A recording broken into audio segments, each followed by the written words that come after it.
Next आगे बढ़ते हैं। एक रिएक्शन और लिखना है इसका। ये फिफ्थ रिएक्शन होगा ना। It oxidizes stannous salt to stannic salt. It oxidizes stannous. Stannous मतलब है SN2 पॉजिटिव। टिन है ना, ये लैटिन नेम इज स्टैनम। उसके दो बनते हैं, SN2 plus stannous and SN4 plus stannic. तो it oxidises stannous salt to stannic salts. +2 से +4 हो जाएगा ऑक्सीडाइज होकर के। ठीक है, रिएक्शन लिख लो, सीधा आयनिक रिएक्शन लिखो। क्या क्या था आयनिक रिएक्शन में? ऑक्सीडाइजिंग एजेंट में अपन क्या दिखाते हैं? सिर्फ Cr2O7 2 नेगेटिव। फिर K2Cr2O7 पूरा मत दिखाना ना, आयनिक ही लिखना है। और यहाँ पे सिर्फ स्टैनस दिखाना, SN2 पॉजिटिव, और मीडियम एसिडिक ही है तो H पॉजिटिव। ठीक है, ये हमारे हो गए रिएक्टेंट्स। चलो प्रोडक्ट्स देखो क्या होंगे प्रोडक्ट्स। ये ऑक्सीडाइज, ये रिड्यूस होके खुद हो जाएगा Cr3+, जैसा कि हर बार हो रहा है। बन रहा ना Cr2SO4 का थ्राइस। तो अपन आयनिक लिख रहे हैं तो Cr3+ दिखाएंगे। SN2+ की जगह क्या हो जाएगा? SN4+। स्टैनस स्टैनिक में कन्वर्ट हो गया है एंड रेस्ट इज वाटर। ठीक है, बैलेंस करो तो उसको।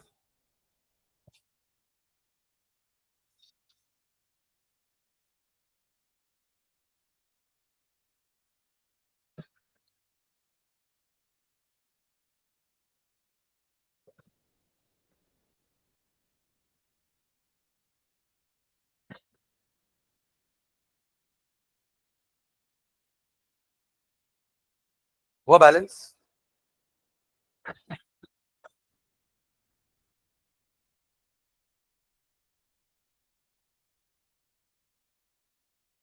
क्रोमियम यहाँ पे 2 है तो यहाँ भी 2 ले लेंगे। के बाद 14H पॉजिटिव एंड 7H2 और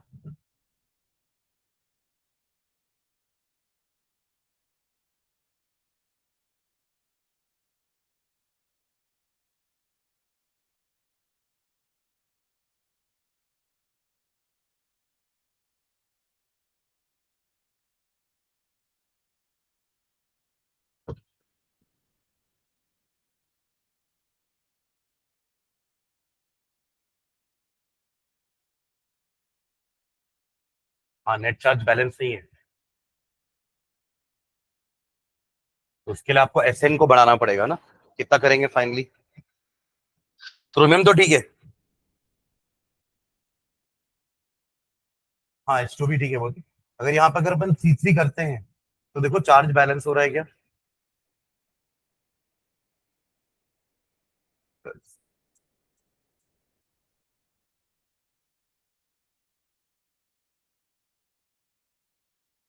हाँ देखो, ये आपका -2, ये टोटल +6 और +14 है ना, ये हो जाएगा आपका 18। और यहां से ये +6 +12 और ये तो 0 है, ये भी +18। ठीक है, तो चार्जेस आर ऑल्सो बैलेंस्ड। ठीक है, चलिए नेक्स्ट एक लास्ट रिएक्शन लिखेंगे। It oxidizes it oxidizes ethyl alcohol. It oxidizes ethyl alcohol, यानी कि C2H5OH है ना, 2 कार्बन का alcohol, to acid aldehyde. To acid aldehyde, acid ACET then aldehyde. Acid aldehyde का IUPAC नेम इथेनॉल, ब्रैकेट में लिख लो इथेनॉल। देखो फॉर्म और एसिड वर्ड लगता है कुछ कुछ के फर्स्ट और सेकंड कंपाउंड्स में, जैसे कि formic acid acetic acid, formaldehyde acetaldehyde. ये दोनों किसके पहले दूसरे मेंबर्स हैं? ये है आपका एल्डिहाइड का पहला दूसरा मेंबर, नाम है formaldehyde acetaldehyde, but these are common names. इनका IUPAC ने methanol ethanal. In the same way, HCOOH and CH3COOH, ये भी पहले दोनों मेंबर्स हैं एसिटिक कार्बोक्सिलिक एसिड ग्रुप के. पहले वाले का नाम फॉर्मिक एसिड फॉर्म लग गया, दूसरे वाले में एसिड लग गया. बाकी इनके आईयूपीएसी नेम है methanoic acid and ethanoic acid. Methanal, ethanal, but इनके कॉमन नेम में फॉर्म और एसिड लग जाता है, तो formaldehyde, acetaldehyde, formic acid, acetic acid. Clear है? ऐसे कीटोन में भी लगता है एसीटोन, समझ रहे हैं ना? चलिए, तो क्या लिखे? It oxidizes ethyl alcohol to acetaldehyde and acetic acid. It oxidizes ethyl alcohol to acetaldehyde and acetic acid. Ethyl alcohol to acetaldehyde and acetic acid. देखो ये सारे चेन रिएक्शन है. आप अल्कोहल को ऑक्साइड करोगे, यू विल गेट एल्डिहाइड्स या ketones. आप aldehyde ketones को फर्दर ऑक्साइड करोगे, you will get carboxylic acids. आप उनको और ज्यादा ऑक्सीडाइज करोगे, कंबशन करोगे, तो अल्टीमेटली लास्ट प्रोडक्ट क्या होता है? CO2 and H2O.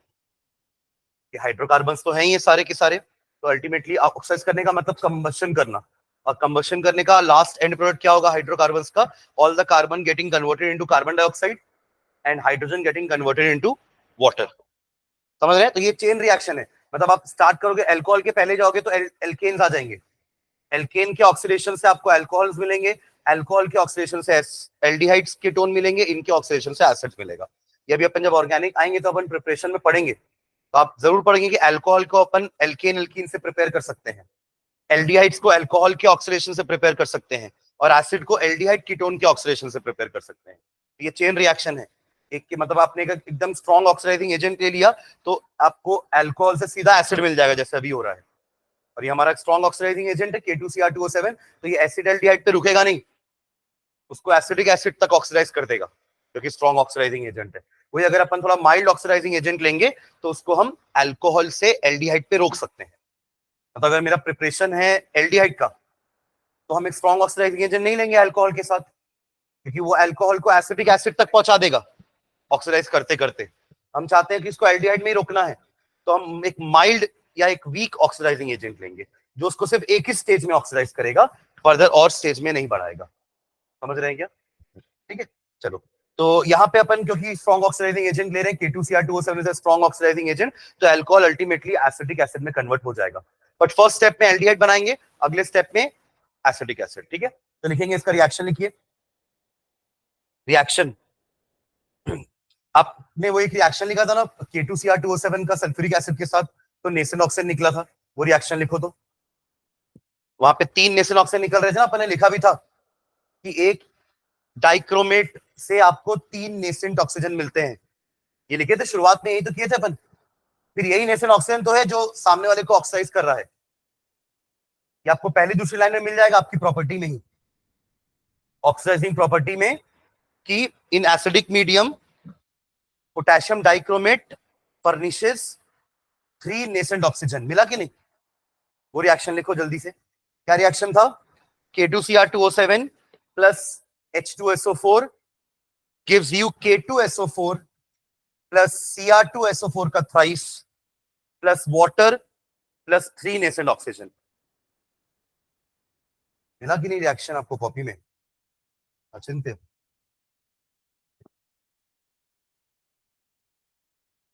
नहीं ये नहीं बोल रहा हूं मैं.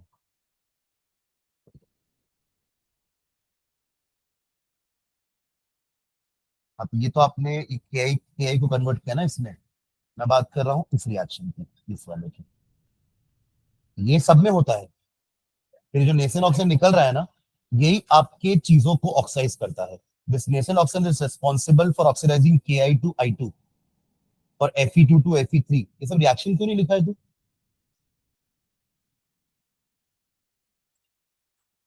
रिकॉर्डिंग देख करके कंप्लीट करना उसको पूरे रिएक्शंस, है ना? हाँ लिख लिया. आ गया 3 नेसेल ऑक्सीजन. तो again reaction K2Cr2O7 plus H2SO4 gives you K2SO4 plus Cr2SO4 का thrice plus water plus 3 nascent oxygen. अब यही नेसेल ऑक्सीजन को अगले स्टेप में ले लो और अल्कोहल के साथ मिक्स कर दो. कौन सा अल्कोहल ले रहे हैं अपन? इथेनॉल, है ना? तो इथेनॉल का फॉर्मूला क्या हो जाएगा आपका? C2H5OH प्लस एक नेसेंट ऑक्सीजन ले लो नीचे, है ना, और इसको बना देना CH3CHO, यही बनेगा एसिडल्डिहाइड, CH3CHO। और क्या बचना चाहिए कुछ, देखो बैलेंस करके क्या निकल रहा है, क्या बचा, एक ऑक्सीजन बचेगा और उधर से दो हाइड्रोजन निकलेंगे ना, तो H2O। ठीक है, अगले स्टेप में इसी को लो, एक और नेसेंट ऑक्सीजन लो और बना दो एसिटिक एसिड, तो CH3CHO। देखो अल्टीमेटली सारे रिएक्शन में हम ये दिखा नहीं रहे हैं, सुन रहे हैं क्या आप लोग, हम ये दिखा नहीं रहे हैं, पर हर रिएक्शन में यही हो रहा है, that nascent oxygen is responsible for oxidizing that particular substance, plus एक नेसेंट ऑक्सीजन आपको मिल जाएगा एसिटिक एसिड CH3COO। क्लियर है, तो देखो ये जो बनता है ना हमारा Cr2SO4 का थ्राइस, ये हर रिएक्शन में बन रहा था ना, तो ये ग्रीन कलर का होता है। आपका K2Cr27 कौन से कलर का था, ऑरेंज, लिखे थे ना ऑरेंज क्रिस्टल्स हैं, प्रॉपर्टी में पहला पॉइंट यही था हमारा, देखो पलट के कि दीज आर ऑरेंज क्रिस्टल्स, है ना, तो जब उनका रिडक्शन होता है तो वो ग्रीन हो जाते हैं। तो यहाँ पे क्या हो रहा है एक्चुअली पता है आपको, आपने अल्कोहल डाला और ये ग्रीन हो गया, अल्कोहल एसिड में कन्वर्ट हो रहा no doubt, but ultimately that dichromate converted into, यानी orange colour got converted into green colour. तो ये टेस्ट होता है ड्रंकन ड्राइवर्स को चेक करने का, है ना, जो गाड़ी चलाते हैं पी के, तो उनके मुंह में अल्कोहल का स्मेल आएगा, तो वो जो फुकवाते हैं ना, तो उसमें बेसिकली आप इस तरीके का टेस्ट यूज कर सकते हो कि आप टेस्ट ट्यूब में ये ले लिए, उनसे बोले फूक मारो, if that orange coloured dichromate converted into green, इसका मतलब वो अल्कोहल है, क्योंकि अल्कोहल खुद खुद ऑक्सीडाइज भी हो जाएगा एसिड में, और उसने डाइक्रोमेट को भी रिड्यूस कर दिया और उसका कलर चेंज कर दिया orange to green. Just note करके पॉइंट लिखना, तो ये केस स्टडी में आ सकते हैं क्वेश्चन ऐसे, है ना, ये कंपाउंड यूज टू टेस्ट। ठीक है, चलो लिख रहा है नोट में, लिखो उसका point. The above reaction helps to test, the above reaction helps to test, the above reaction helps to test whether a driver has consumed, the above reaction helps to test whether a driver has consumed alcohol or not, has consumed alcohol or not। full stop डाल के लिखेंगे कैसे होगा ये check, if the orange color of the solution, if the orange color of the solution, if the orange color of the solution changes into green color, if the orange color of the solution changes into green color, और green क्यों हो रहा है, because of the formation of chromium sulphate, Cr2SO4 का thrice. The driver is drunk, comma देके, the driver is drunk otherwise not, the driver is drunk otherwise not.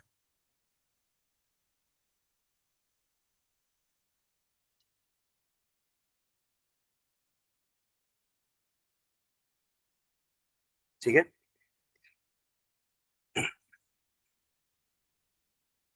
चलिए इनके structure बनाते हैं, स्ट्रक्चर लिखना, structure of chromate and dichromate ions.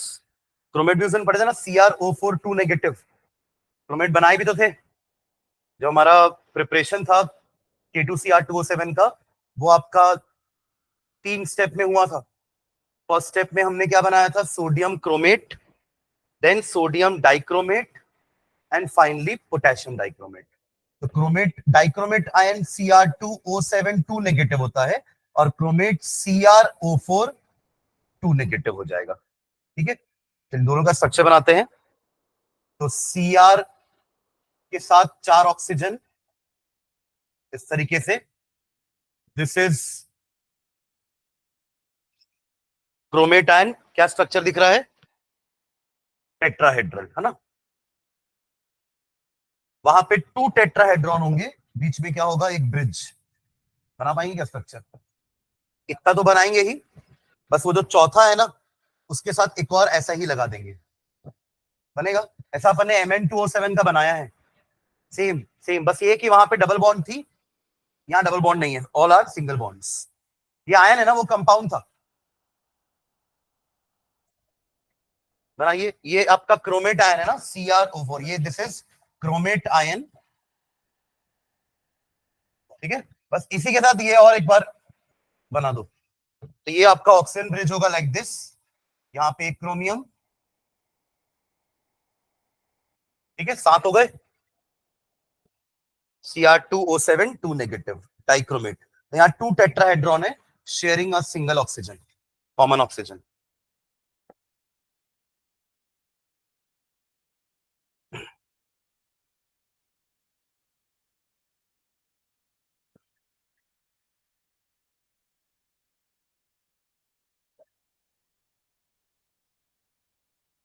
और ये अगर ऐसा स्ट्रक्चर टेट्राहेड्रल बनता है तो हाइब्रिडाइजेशन क्या होती है?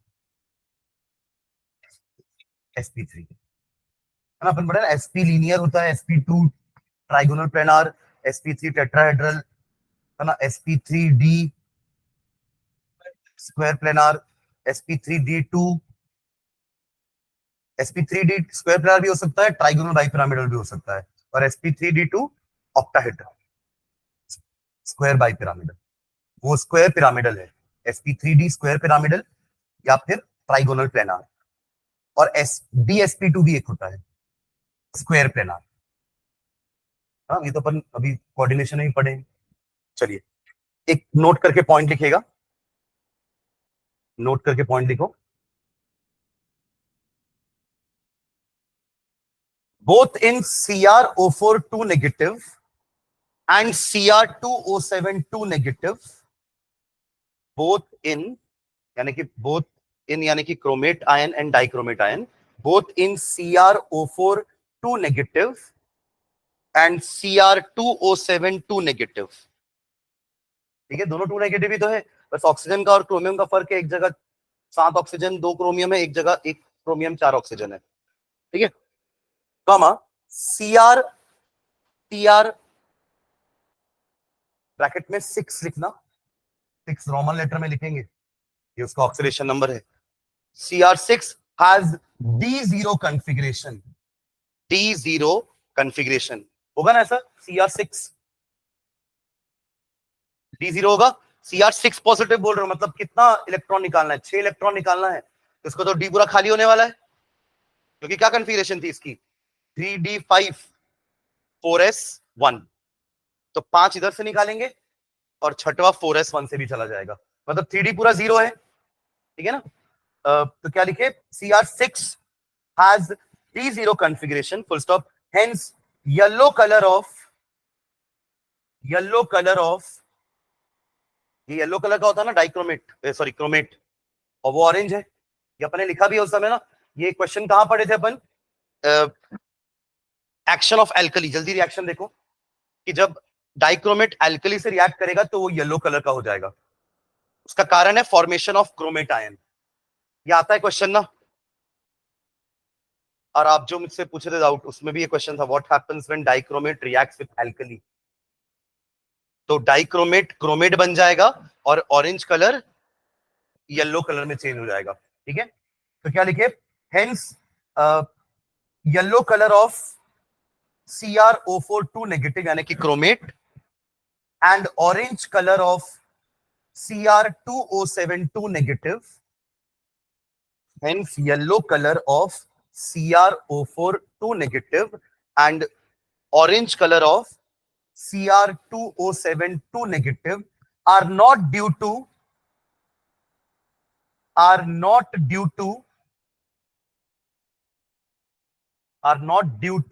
DD transition, are not due to DD transition, मतलब समझे क्या, हमने कलर फॉर्मेशन तो यही देखा है ना कि ये आपके कंपाउंड्स कलर्ड क्यों है, जस्ट बिकॉज वही T2G और EG में इलेक्ट्रॉन कुछ लाइट में से वेवलेंथ एब्सॉर्ब करके बाकी की वो कॉम्प्लीमेंट्री रिफ्लेक्ट करता है या रेडिएट करता है, और उसी कलर का वो दिखता है। बट इस स्टेट में तो डी में कुछ है ही नहीं, तो कैसे जंपिंग होगी T2G से EG में, आप समझ रहे हैं क्या? मतलब इसके कलर का रेस्पॉन्सिबिलिटी डी इलेक्ट्रॉन्स के ट्रांसफर से नहीं हो रहा है। Am I clear? इससे भी क्वेश्चन आता है ना। तो क्या लिखेंगे आगे लिखना, is are not due to dd transition but due to charge transfer, but due to charge transfer, due to charge transfer, that is momentary transfer of charge, momentary transfer of charge from oxygen atom to metal atom, from oxygen atom to metal atom, thereby changing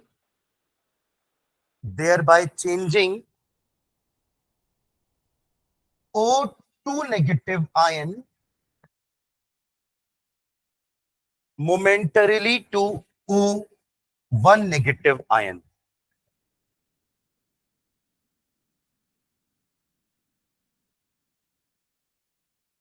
आप समझे क्या हो रहा है?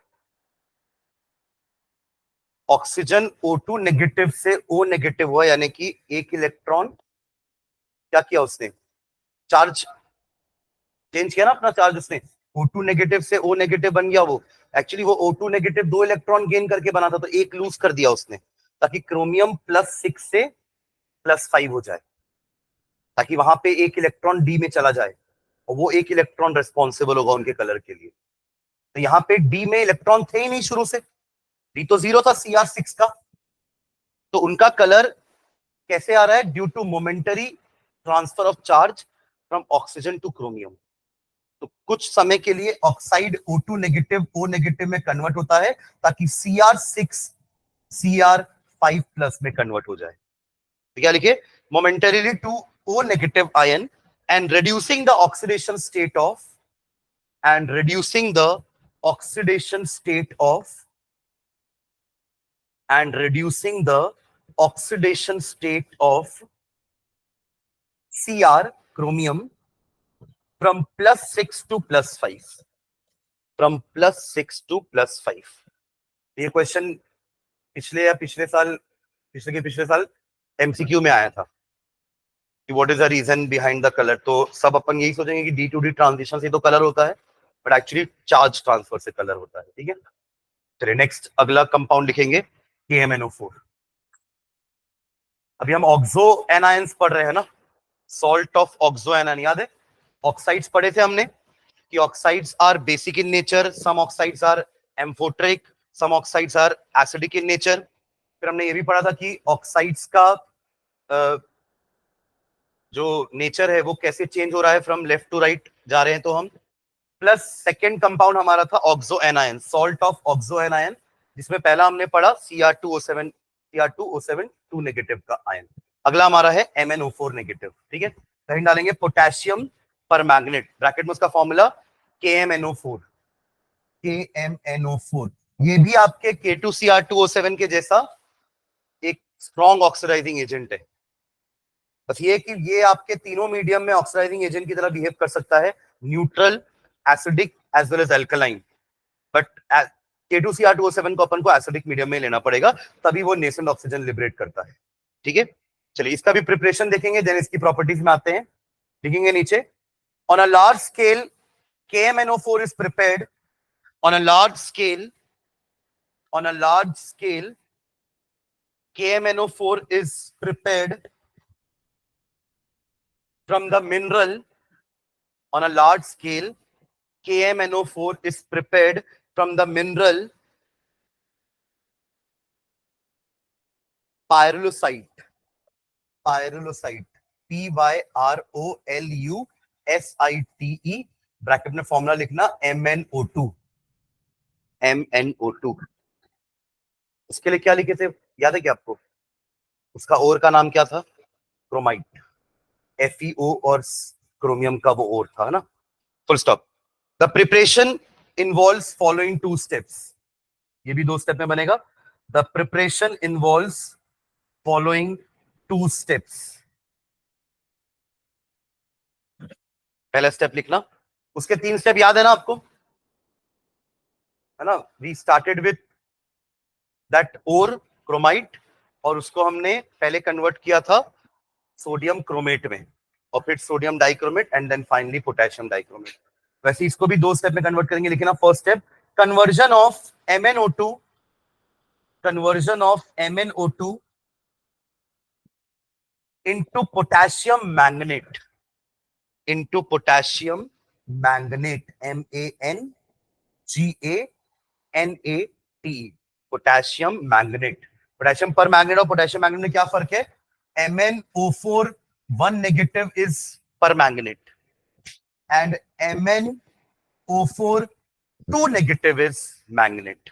तो आपको bracket में चाहिए तो MnO4 2 नेगेटिव लिख लो, तो याद रहेगा कि ये मैग्नेट है और ऊपर वाला पर मैंगनेट है। ठीक है, चलिए, तो बनाना तो अपन को यही है, पर फर्स्ट स्टेप में ये बना करके फिर सेकंड स्टेप में पर मैंगनेट बनाएंगे, है ना।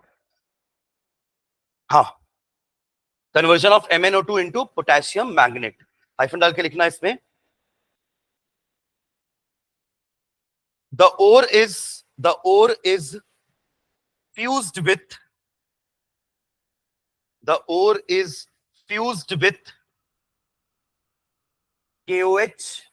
पोटेशियम का कंपाउंड तो लेना ही पड़ेगा ना, तब तो पोटेशियम आएगा, वरना पोटेशियम कहां से आएगा, है ना। वरना MnO2 में तो सिर्फ Mn ही है, तो K तो कहीं से चाहिए ना। तो उसके लिए अपन 2 कंपाउंड ले सकते हैं K का, या तो KOH या तो K2CO3, potassium oxide, sorry potassium hydroxide या पोटेशियम कार्बोनेट। तो क्या लिखा आपने? फ्यूज्ड विथ KOH और K2CO3, potassium carbonate, in the presence of air, in the presence of air or oxidizing agent such as oxidizing agent बनाने के लिए oxidising agent का यूज कर रहे हैं अपन, है ना। Oxidizing agent such as potassium nitrate KNO3, bracket में फॉर्मूला भी लिख लो, पोटेशियम नाइट्रेट KNO3, और potassium chlorate KClO3, potassium nitrate KNO3 और potassium chlorate KClO3। when green colored potassium magnate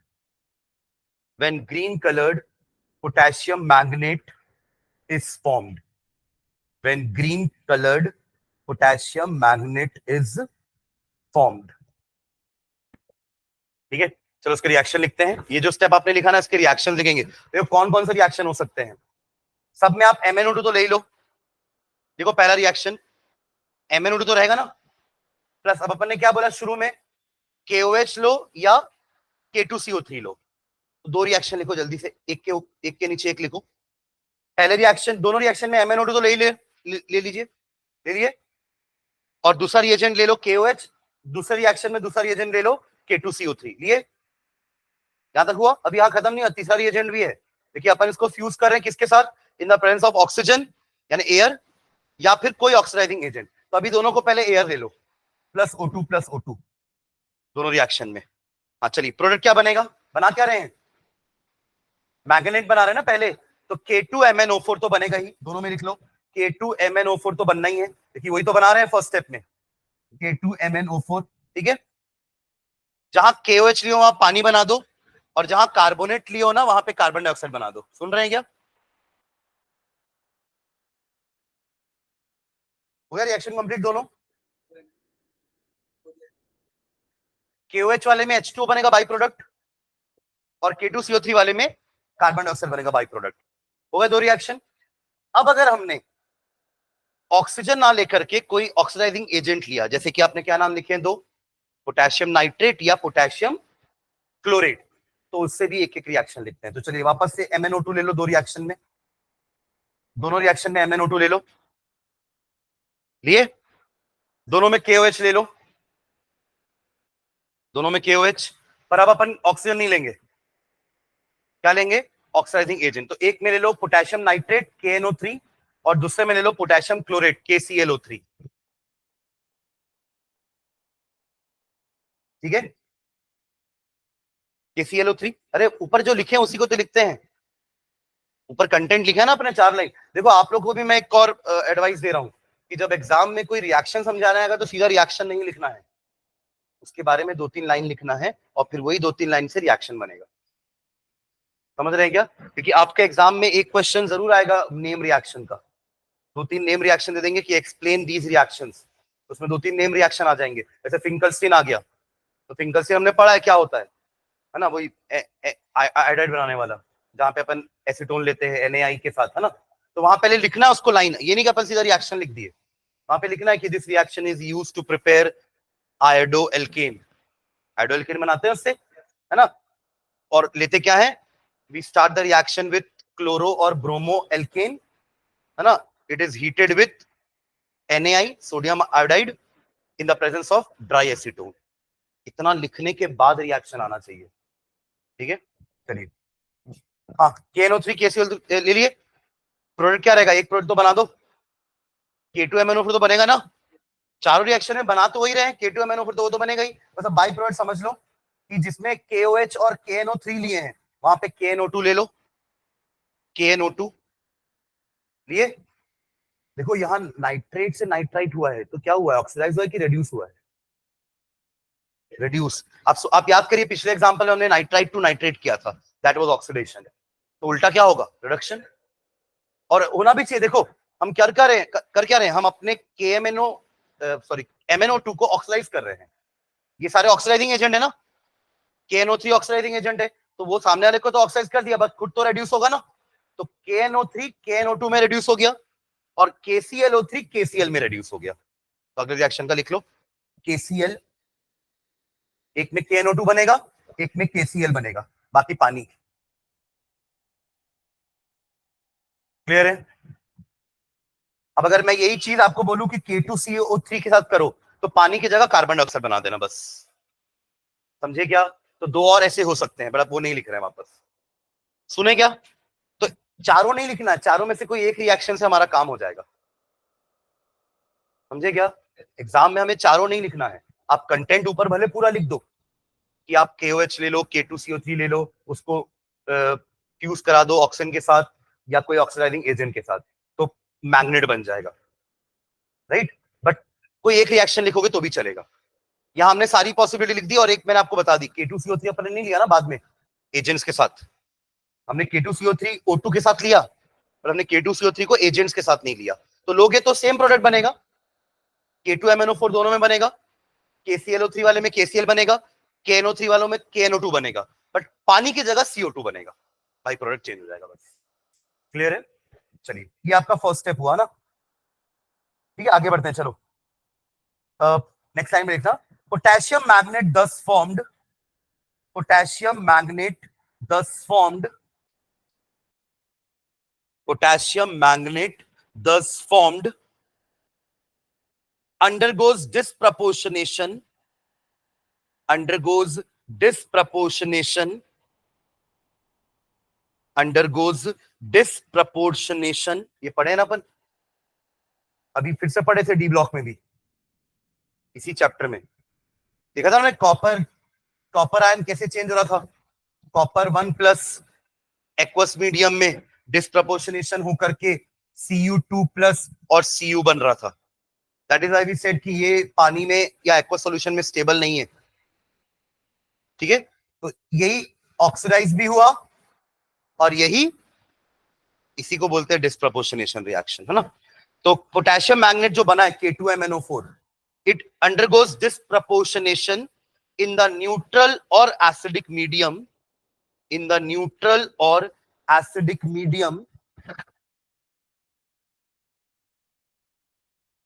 if allowed to stand for some time, if allowed to stand for some time, if allowed to stand for some time, मतलब अगर आपने उसको कुछ देर के लिए छोड़ दिया, मैग्नेट बनाने के बाद उसको छोड़ दिया, तो वो एसिडिक मीडियम में चेंज हो जाएगा, यानी कि ऑक्सीडाइज भी हो जाएगा और रेड्यूस भी हो जाएगा। उसका रिएक्शन लिखना नीचे, MnO4 2 नेगेटिव, मैग्नेट आयन ले लेना, MnO4 2 नेगेटिव, एसिडिक मीडियम चाहिए या न्यूट्रल चाहिए, तो एसिडिक अगर लेते हैं तो H पॉजिटिव गिव्स यू, यही ऑक्सीडाइज होकर क्या बनेगा, MnO4 1 नेगेटिव, और यही रेड्यूस होके बनेगा MnO2।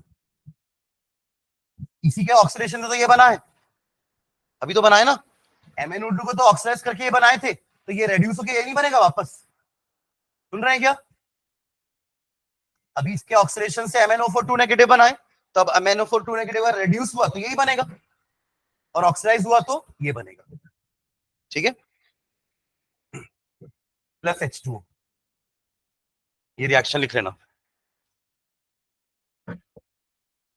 ठीक है, मतलब अल्टीमेटली हमको समझ में आ गया कि MnO4 नेगेटिव जैसी बनेगा, हमको उसको सिर्फ ऑक्सीडाइज कराना है।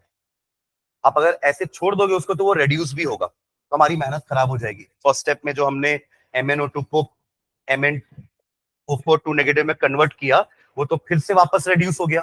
तो जैसे ही मैग्नेट बनेगा, हम उसको सिर्फ ऑक्सीडाइज करवाएंगे, ताकि सिर्फ यही बने जो हम बनाना चाह रहे हैं। तो सेकेंड स्टेप क्या होगा? ऑक्सीडेशन।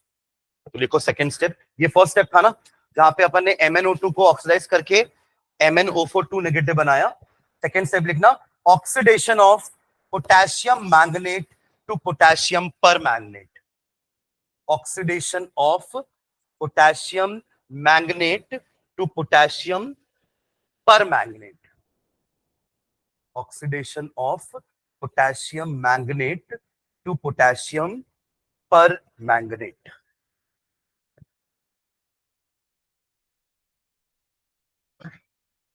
ठीक है, तो चलिए इसमें दो पॉइंट लिखेंगे, दो तरीके से ऑक्साइड करा सकते हैं। फर्स्ट लिखना chemical oxidation, chemical oxidation, chemical oxidation.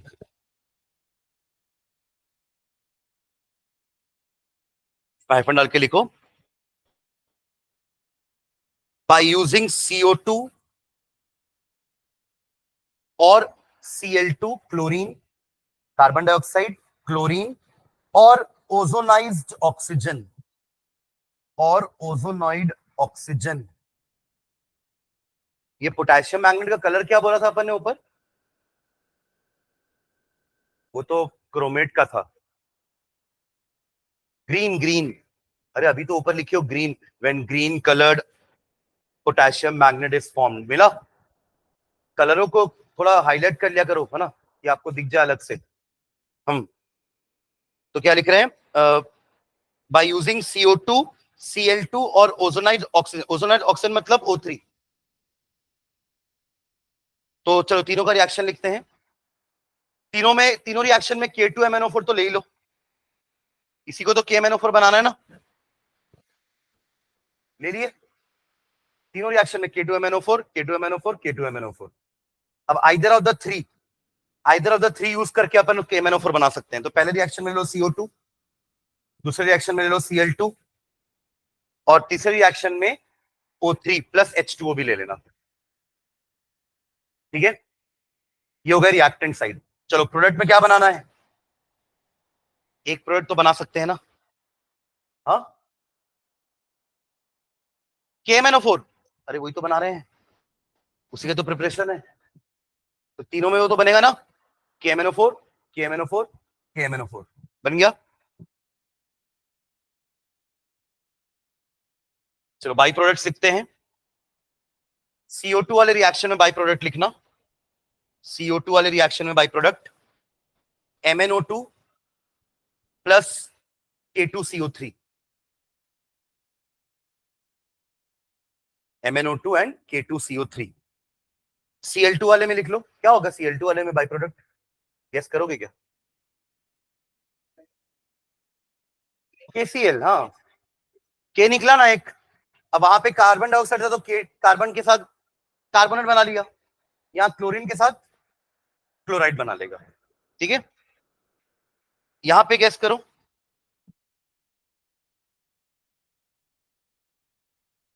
Third वाले में KOH। अरे आप देखो ना, ऊपर में यही तो हो रहा था। सुनो ना, जहां आपने KOH लिया था, पानी वॉज द प्रोडक्ट, जहां K2CO3 लिए थे, carbon dioxide was the by product.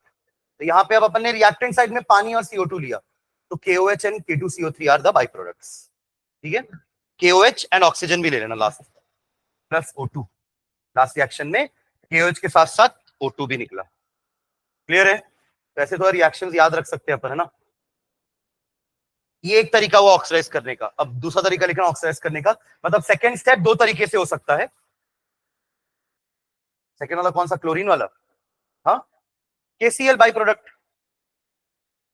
ऊपर वाले में K2CO3, इसमें KCl, नीचे KOH, ठीक है, बट साथ में ऑक्सीजन भी है। बाकी दोनों में भी नहीं, बाकी दोनों में MnO2 नहीं है, सिर्फ इसी में है, फर्स्ट वाले में। चलो आगे बढ़ते हैं। तभी ना, तभी तो इसमें भी एक रीजन आ सकता है कि कार्बन डाइऑक्साइड को यूज करना फायदेमंद नहीं रहा, क्योंकि कुछ MnO4 1 नेगेटिव MnO2 में कन्वर्ट हो गया, मतलब यहाँ रिडक्शन भी हो रहा है जो हम नहीं चाह रहे हैं, है ना। तो चलो नोट में वो पॉइंट लिख भी लेते हैं, वो पूछा तो लिखे नोट पे point. CO2 process is uneconomical. CO2 process is uneconomical as 1/3 of the original magnet, as 1/3 of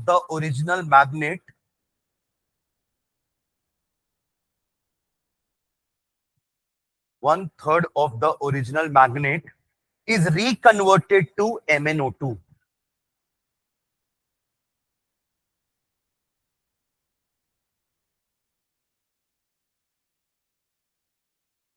ठीक है, MnO2, है ना, जहां से चालू किया तो वहीं वापस आ गया ना वो। पर उसके बाद एक फायदे की बात यह है कि उसके साथ K2CO3 भी बन रहा है, और इन्हीं दोनों को मिला के तो वापस K2MnO4 बनाए थे ना। नहीं, ऊपर एक रिएक्शन लिखा ना, MnO2 plus K2CO3 plus oxygen, तो आपको वापस से मिल जाएगा। पर क्यों हम वापस वही काम करेंगे, है ना। ठीक है, चलो सेकेंड तरीका ऑक्सीडेशन करने का, मतलब सेकेंड स्टेप का दूसरा तरीका, सुन रहे हैं क्या। पहला स्टेप में तो अपन ने MnO2 को MnO4 2 नेगेटिव में कन्वर्ट कर दिया, यानी कि मैग्नेट में कन्वर्ट कर दिया। सेकेंड स्टेप में उसको ऑक्साइड करा रहे हैं, बट ऑक्सीडेशन के भी दो तरीके हैं, एक केमिकल हो गया, दूसरा लिखना इलेक्ट्रोलिटिक। इलेक्ट्रोलिटिक ऑक्सीडेशन हो सकता है ना, इलेक्ट्रोलिसिस में तो दोनों प्रोसेस होते हैं। ऑक्सीडेशन कहां होता है, ऑक्सीडेशन एनोड में, AOCR, एनोड में ऑक्सीडेशन, कैथोड में रिडक्शन, है ना। तो इलेक्ट्रोलिटिक ऑक्सीडेशन, इलेक्ट्रोलिटिक ऑक्सीडेशन, तो अपन यही एक्वस K2MnO4 ले लेंगे, है ना। तो क्या क्या आयन बनेगा, निकालो तो, दोनों के आयन निकालो तो। K2MnO4 के दोनों आयन स्प्लिट करो, इसके आयंस को स्प्लिट करो, और पानी के भी दोनों आयंस को स्प्लिट कर देना।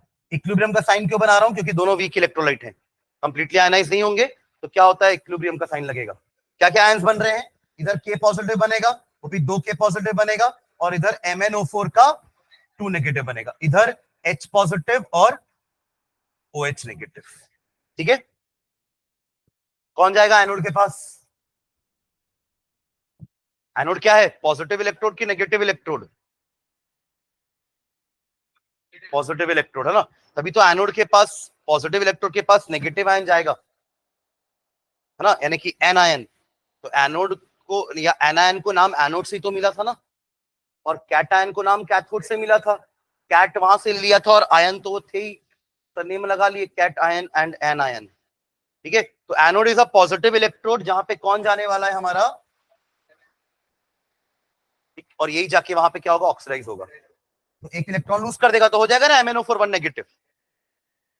तो लिख लो एट एनोड, एट एनोड ले जाओ उसको, लूज करा दो एक इलेक्ट्रॉन और चेंज कर दो MnO4 1 नेगेटिव में।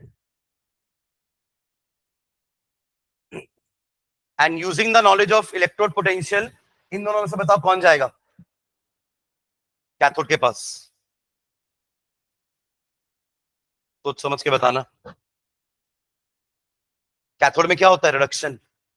रिडक्शन किसका होता है, रिडक्शन किसका होता है, जिसका रिडक्शन पोटेंशियल ज्यादा होता है। H का 0 है, पोटेशियम मेटल है, नेगेटिव होगा, तो H का ही होगा। समझ गए क्या, थोड़ा ऐसे रिलेट करो, हमने जितने भी मेटल पढ़े उन सबके लगभग नेगेटिव ही थे ना, कॉपर छोड़ दो और सिल्वर छोड़ दो तो। जिंक का -0.76 याद है, आयरन का भी नेगेटिव में ही था। जितने भी मेटल है वो तो ऑक्साइड होना चाहेंगे ना, तो वो रेड्यूस क्यों होंगे, तो इसलिए उनका रिडक्शन पोटेंशियल नेगेटिव होता है, यानी कि कम होता है। ठीक है, तो इन दोनों में एच है, हालांकि वो हमें इंपॉर्टेंट नहीं है, हमें तो पर मैग्नेट को मैग्नेट बनाना था ना, सॉरी मैग्नेट को पर मैग्नेट बनाना था, वो हमने बना दिया है ना। ये मैग्नेट गया वहां पे, एनोड में गया ये, देखिए रिएक्शन MnO4 2 नेगेटिव गया, इलेक्ट्रॉन लूज करेगा और बन जाएगा MnO4 नेगेटिव। ये आपका वो इलेक्ट्रॉन है जिसने उसको लूज किया है ना। क्या हुआ ये प्रोसेस? ऑक्सीडेशन। ये इलेक्ट्रॉन जाएगा कैथोड के पास आउटर सर्किट से, और H पॉजिटिव को H बना देगा, प्राइमरी चेंज, जो कि आगे जाके सेकेंडरी चेंज बन के गैस इवॉल्व होगी। समझ गए क्या? तो इससे क्या बना आपको पता चला? इससे स्पेक्ट्रेटर आयंस कौन थे हमारे? KOH, caustic potash. Caustic soda बनाते थे, आपको याद है, क्लोर एल्कली प्रोसेस से। उसमें अपन NaCl है ना, NaCl का एक्वा सॉल्यूशन का सेम काम करते थे, तो वहां पे Na पॉजिटिव और OH नेगेटिव बच जाते थे।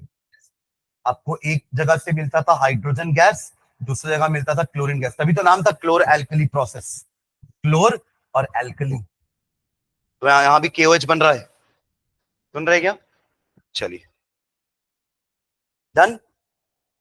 चलिए प्रॉपर्टीज में आ जाइए। अच्छा, एक लेबोरेटरी प्रिपरेशन भी, ये तो मैन्युफैक्चरिंग था ना, एक लेबोरेटरी प्रिपरेशन लिखना, फिर आते हैं अपन उसमें। लेबोरेटरी प्रिपरेशन है, सब ही डालना, फिर प्रॉपर्टीज में आते हैं। Laboratory preparation, KMnO4 is prepared by the oxidation of KMnO4 is prepared by the oxidation of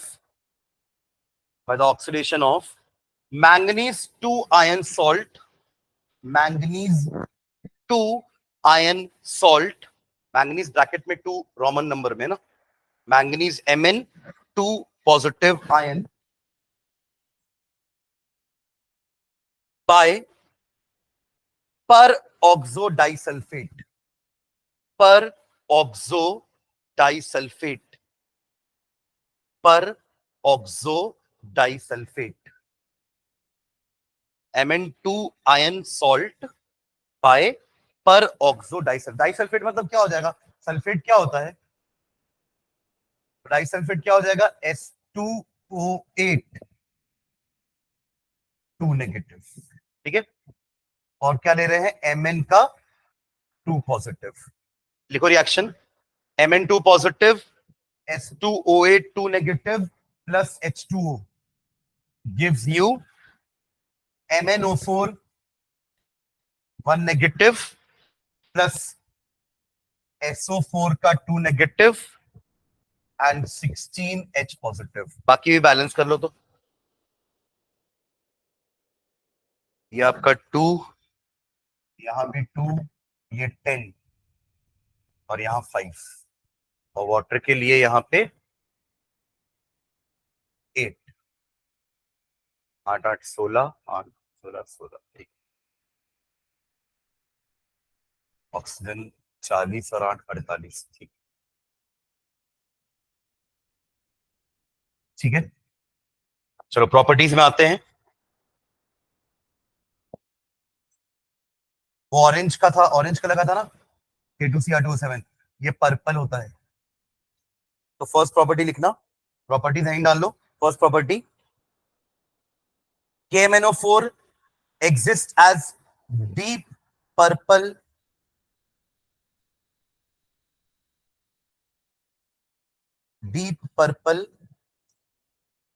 crystals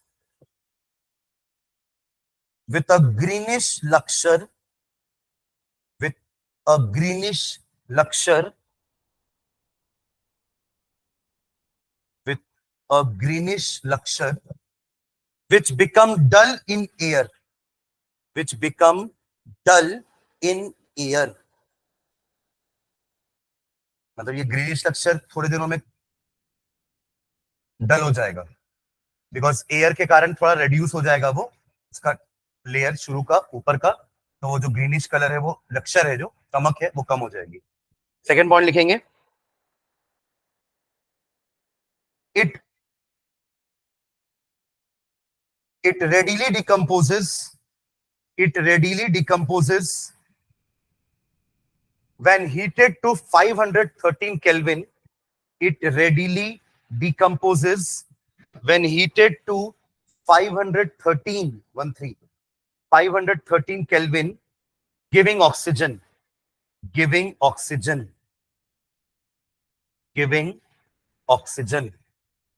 reaction लिखना इसका, KMnO4 एरो पे 513 केल्विन लिख लेना। डिकम्पोजिशन है तो एक ही रिएक्टेंट होगा, हीट कर रहे हैं, ठीक है, तो ऑक्सीजन तो बनेगा ही, पर साथ में potassium magnet plus MnO2, potassium magnet, यानी क्या बनेगा, K2MnO4 plus MnO2 plus oxygen. तो KMnO4 on decomposition gives oxygen, ठीक है। चलिए नेक्स्ट आ जाए ऑक्सीडाइजिंग प्रॉपर्टी में। Oxidizing property,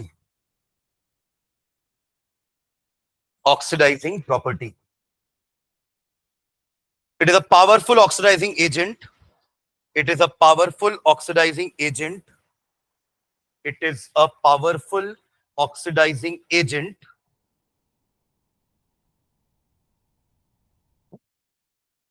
And its actual reaction depends on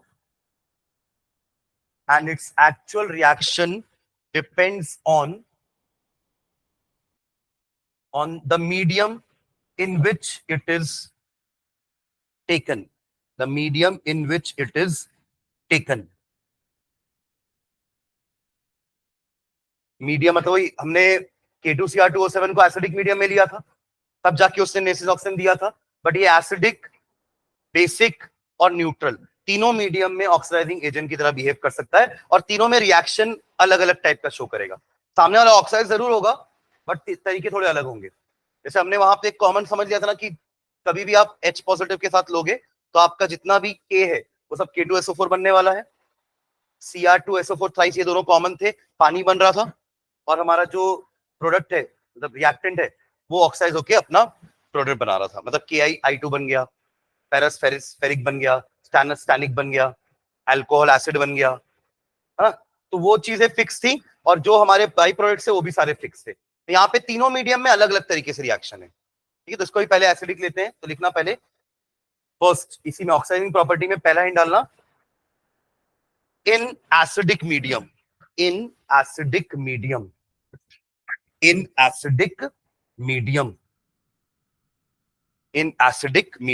तो वो 3 नेशनल ऑक्सीजन प्रोड्यूस करता था, ये 5 करता है। तो लिखेंगे नीचे इन एसिडिक मीडियम में, सीधा रिएक्शन लिखते हैं, लिखो KMnO4 H2SO4, ठीक है। अब देखो वहां दोनों K और Cr सल्फेट बना लिए थे, यहां भी दोनों वही करेंगे, तो आपको प्रोडक्ट क्या क्या मिलने वाला है, K2SO4 MnSO4 बना लो, K2SO4 MnSO4 प्लस वाटर। ये जो रिएक्शन में लिख रहे हैं ये हर बार होगा, सुन रहे हैं क्या, ये कॉमन रिएक्शन है which will happen every time. जैसे वहां पे 3 ऑक्सीजन लिबरेट हो रहा था नेसेंट, वो भी रिएक्शन हर बार ही हो रहा था। तो ये हम क्या लिख रहे हैं कि what happens in acidic medium, ठीक है। तो K2SO4 बन गया, MnSO4 बन गया, वाटर बन गया, एंड 5 नेसेंट ऑक्सीजन,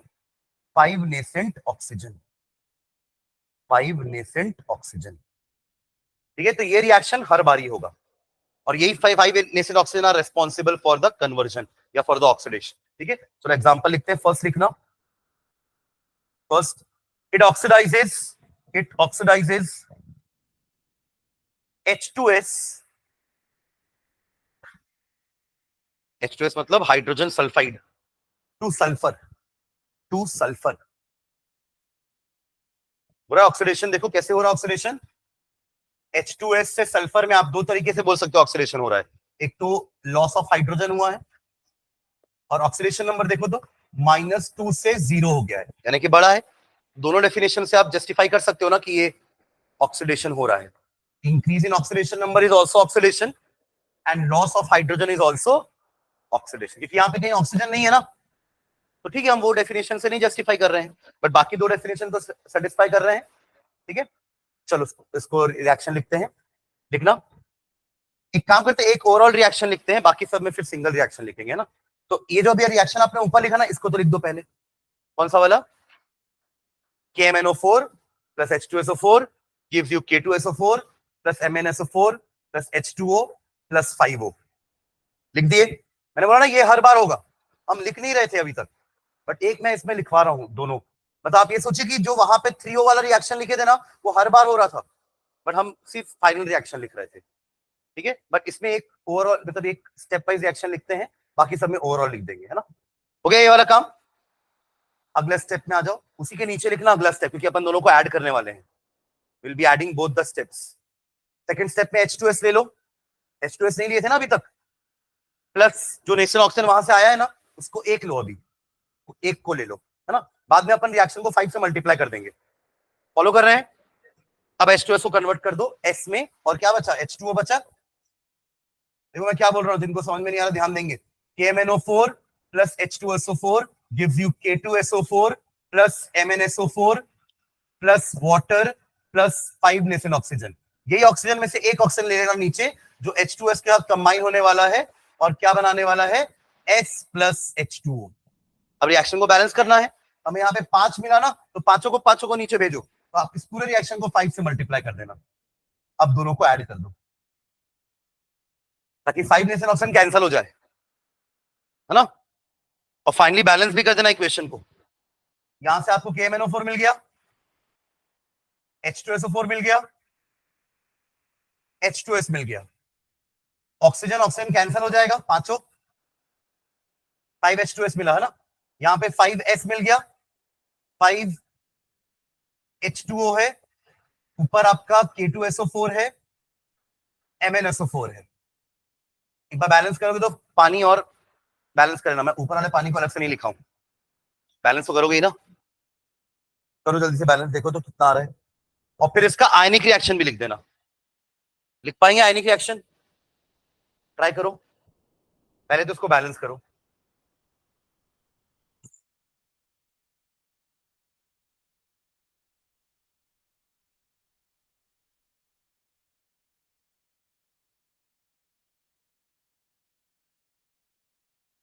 वहां पोटेशियम 2 है, तो यहां भी 2 लगा दो। और देखो मैंगनीज 2 हो गया ना, तो यहां भी 2 लगा दो। तो पोटेशियम और मैंगनीज बैलेंस। अब आते हैं सल्फर में। सल्फर यहाँ पे 5 और एक 6, है ना, और वहां पे 5, 2 7, एक 8 है, तो यही बढ़ाते हैं। कितना लगा दो यहाँ पे? 5 और ये 3 कर दो, हो जाएगा 8।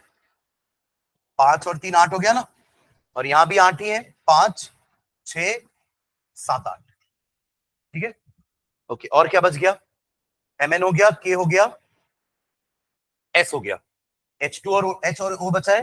कितना बचा? कितना O है यहाँ पे देखो, 8 और 12, 12 है ना इधर, 20, है ना। और इधर पे 5 4 9 और 8, 17 ही हो रहा है। पानी बनाना पड़ेगा ना वैसे भी, तो इसको 8 करूं क्या? अभी देखो तो कितना हो रहा है, 8 और 4 12, 12 और 8 20, यहां भी 20 ही काउंट किए थे ना। और हाइड्रोजन एक बार चेक कर लो, कंफर्म कर लो कि हुआ कि नहीं बैलेंस। तो यहाँ 10 और 6 16 16 बैलेंस है। ठीक है, चलो इसका आयनिक लिखो तो। आयनिक मतलब वही सब के वे हटा देना, सल्फेट सब हटा देना। क्या बचेगा यहाँ पे देखो, क्या बचेगा? MnO4 1 नेगेटिव, वहां K2Cr2O7 में से K2 हटा देते थे, क्या बचता था? Cr2O7 2 negative. यहाँ भी यही बचाओगे बस, प्लस यहाँ क्या बचाओगे?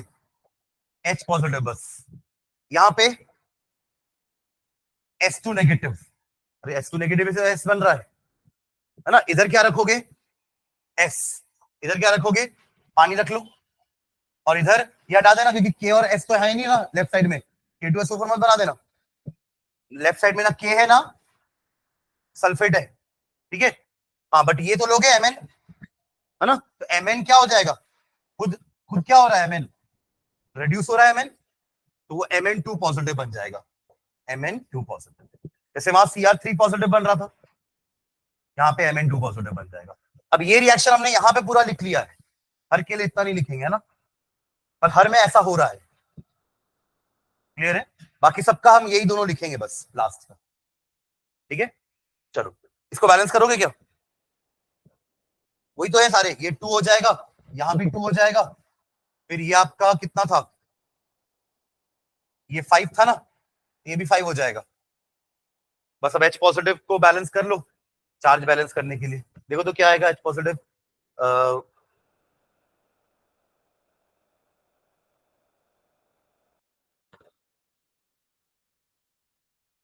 यहाँ पे 8 H2O लिए थे ना, तो यहाँ भी 16 हो जाएगा खत्म।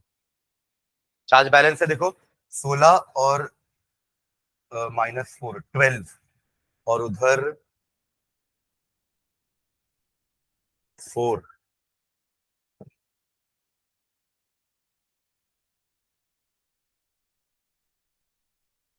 16H positive, 2 5S 2Mn2 positive, ठीक तो है, 8H2O, 16 और अच्छा ये -10 भी तो है ना, 16 -10 -2, हाँ तो 4 हुआ, और यहाँ भी 4 है, ठीक है, ठीक है। चलो अगला एक लिखना आप लोग अपने से, ये हुआ H2S2S है ना, एक लिखो आप लोग, कोई फेरस टू फेरिक करो, तो फेरस को फेरिक में कन्वर्ट करो, ferrous to ferric salt, ferric,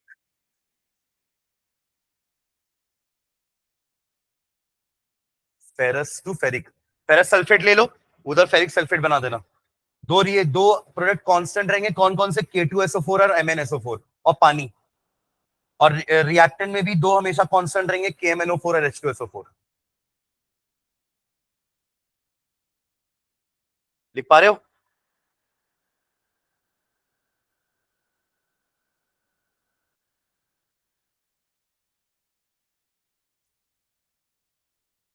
क्या हो जाएगा, KMnO4 plus H2SO4 plus FeSO4 gives you, K change हो गया, K2SO4 MnSO4 Fe2SO4 का ट्वाइस फेरिक, ये फेरस था, फेरिक में कन्वर्ट हो गया, प्लस H2, ठीक है। चलो उसको बैलेंस कर लेना, नेक्स्ट क्लास में एल्कलाइन और न्यूट्रल देखते हैं, तो KMnO4 भी हो जाएगा ना, ठीक है, चलिए थैंक यू।